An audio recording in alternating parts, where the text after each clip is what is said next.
Welcome back, everybody. Welcome back to the Motorsport Vlog. And today we're going to be rebuilding some forks on a 1986 250R. Now, I have discovered these forks are 85 forks, so it's pretty much the same as an 86. Instead of it having one large spring on the inside, they have two small ones. But not that big of a deal. 85, 86, all the same. The 86 takes a little more fork oil. I think it takes like 15 ounces per leg, and the 85 takes 13.5 ounces per leg. So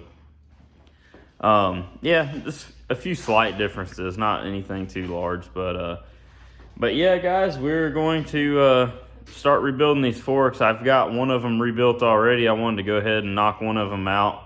And honestly, if you've rebuilt the forks on a 250 SX, right there, if you've rebuilt the forks on a SX, a 110, anything like that, it's pretty much the same. There's really no difference.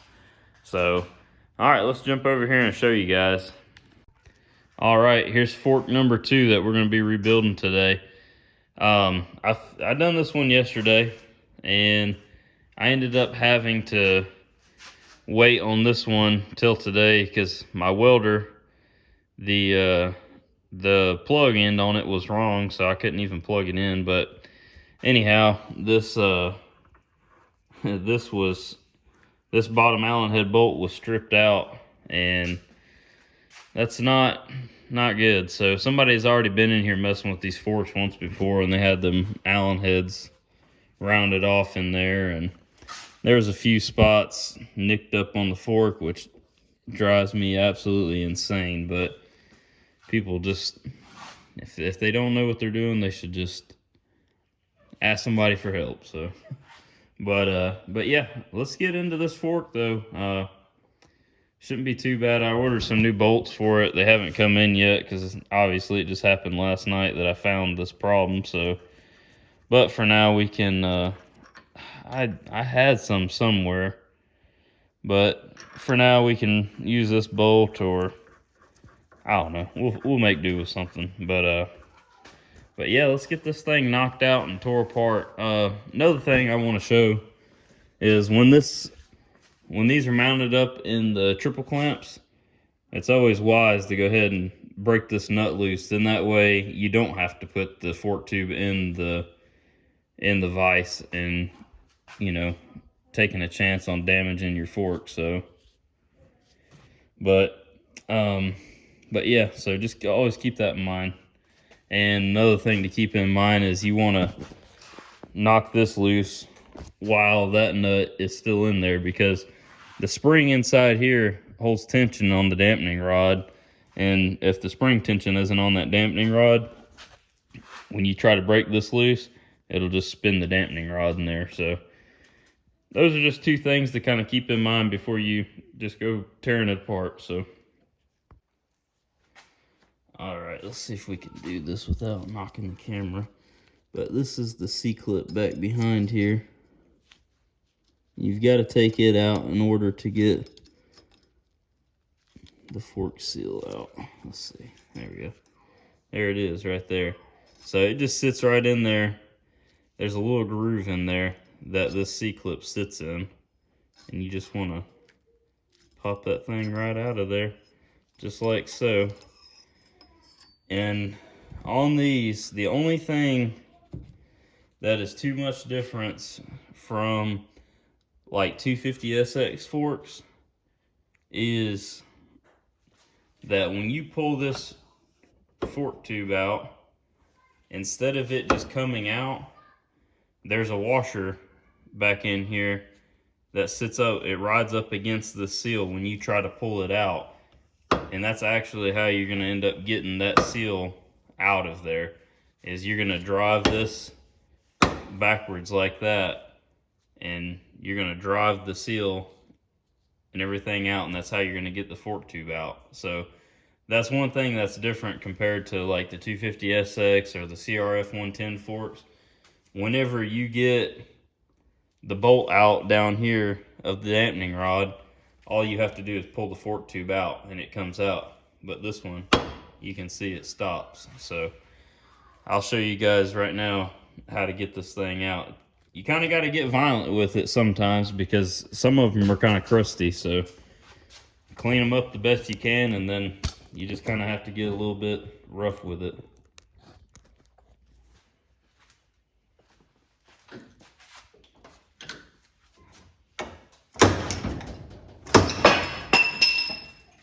There went my dampening rod. I meant to take that out first, but there it is.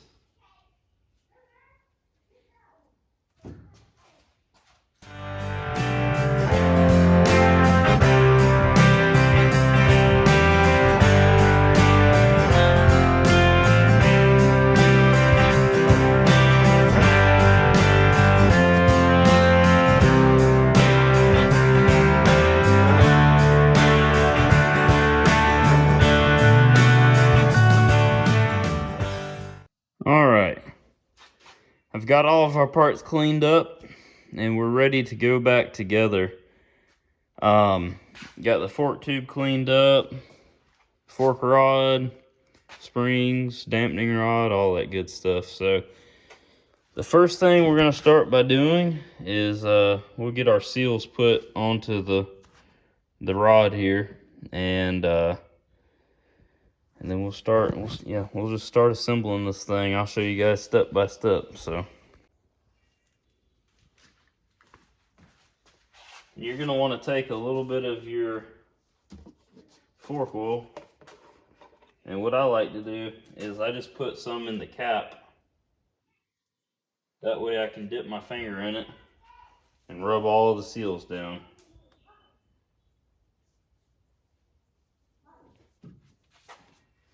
And on this seal, you're going to want, there you go, focus. There's a shallow side and a deep side. You're going to want the shallow side pointing outward. So you want this side towards the oil.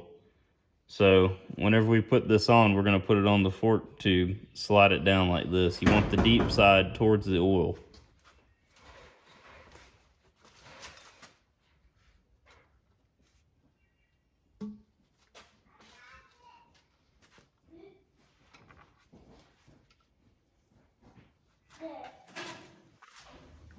All right, you guys can see it now.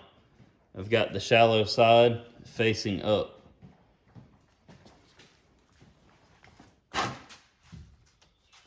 Next, you're going to want to take this. I'm not even sure what this is called. The dampening rod slides into it, then your bolt comes in from that side, but you're going to want to take that next and put it right there. Next, you're going to want to take your dampening rod and put it right down through there. Be sure the spring is on there. I had it fall off and go up underneath the workbench. So just be aware that that spring goes there.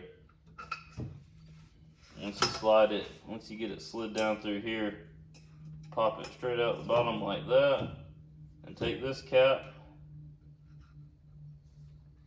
get it started on there, and then you can push it right up into there, and then that makes for putting it into there a lot easier.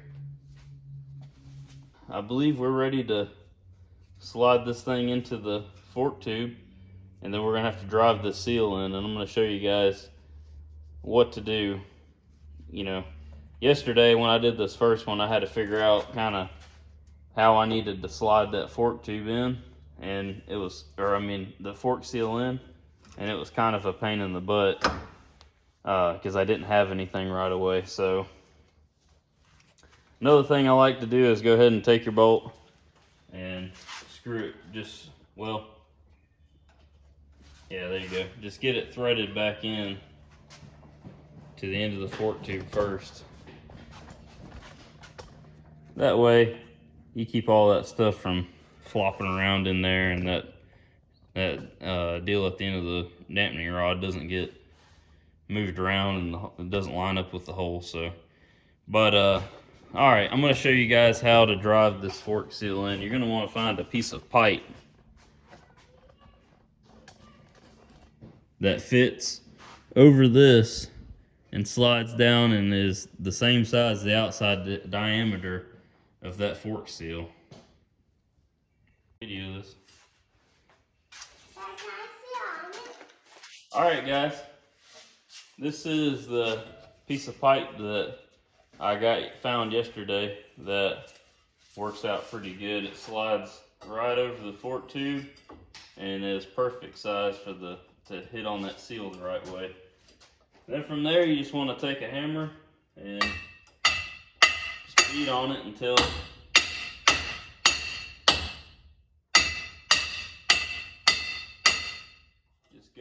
it's fully seated.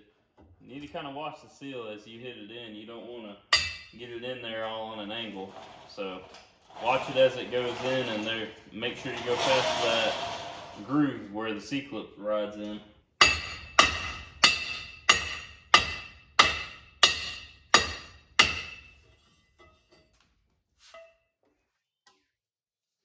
I think we're there.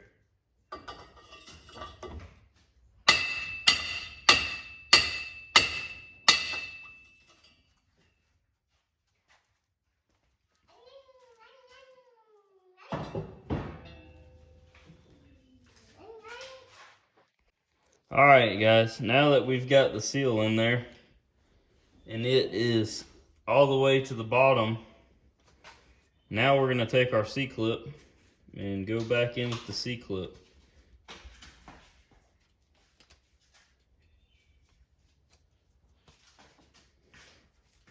I don't want to break this thing. This thing is a good rig. Alright guys, make sure the C-clip gets in the groove and it's sitting in there. Make sure it doesn't pop out. But alright, that's in there now. Make sure you pull that fork tube and clean it back off. That was from my piece of pipe that I had. I made sure everything else was clean, so. But that was just a little bit of junk that it had on the end of it, so.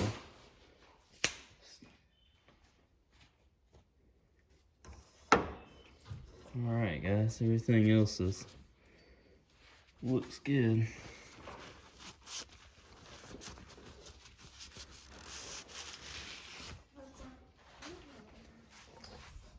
Alright, now take your dust boot, lube it up with some fork oil.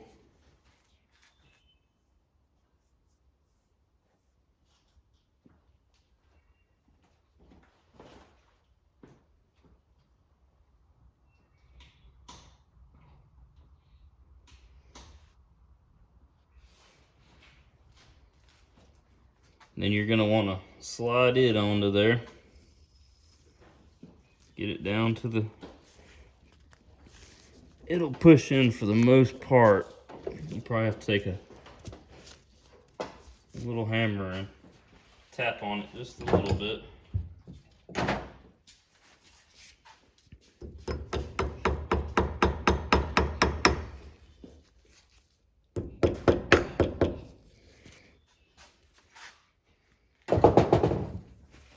Alright, there's that.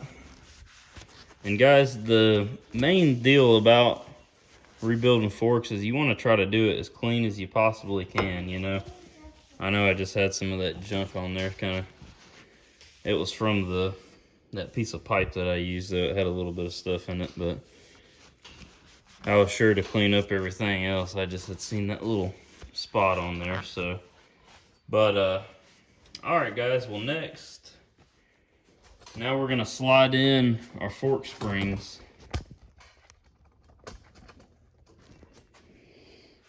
And you're gonna wanna start with the big spring. Just wanna slide it in there. Next, you're gonna wanna do your washer. And it's probably easiest to do this by pushing this in until you get to that. And then do your washer. Pull it back a little bit. Get the washer in there. The next, you're going to want to take this spring and put it in there.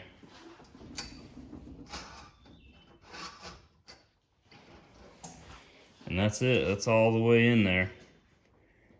Now we're gonna set the fork tube, the whole fork up, and we're gonna measure out our fluid, and we're gonna put it in there, and I'm gonna show you how to get all the air out of this thing. All right.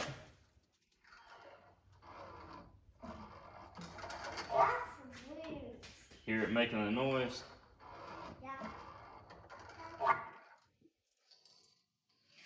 Just go until it pretty much quits making that noise.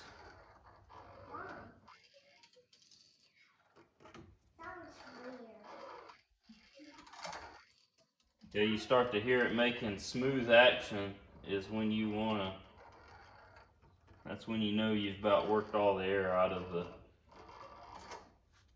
valving, I guess you could say. And really you could leave this other spring out of here while you're doing this, but we've about got a smooth action now, so.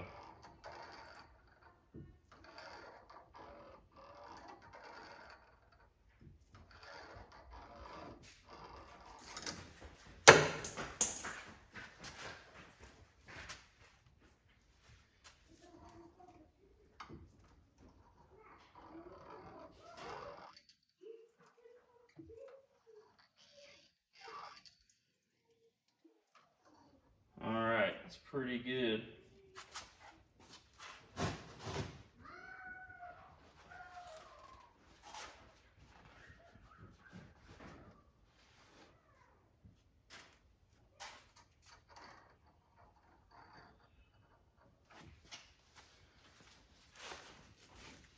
Alright, that's how I've always kind of done forks. And I've done quite a few of them. And it really, I've never had any issues out of them. Alright guys, all we've got left now is to reinstall our cap here. And we will be done with these things. I'm going to take a little bit of oil, rub on that O-ring up there.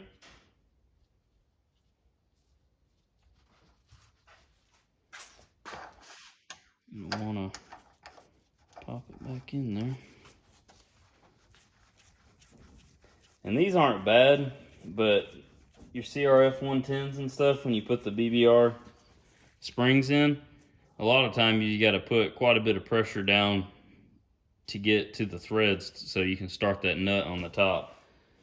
Because them BBR springs are so, the tolerances on them are so, well, they're a lot stiffer, so you don't have that luxury of just being able to screw the cap on. But yeah, that is pretty much it.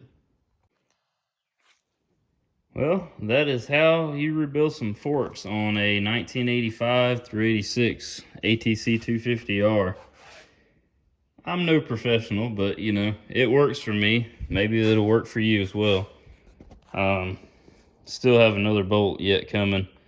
I gotta wait on it. Hopefully it'll be here one day this week, but I'll have to be fast at swapping them things out so I don't lose any oil. But I may keep them off the bike until the bolts get here, then that way I can turn them upside down or something like that, and if I need to get them.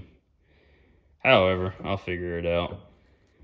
But yeah guys, it's not too hard to tackle, so don't leave them forks leaking and making a mess and ruining your fork boots for no reason, because it's literally, honestly, it takes more time to take them off the machine and clean them properly than it does to actually rebuild them. So all right, I hope you guys found this video helpful.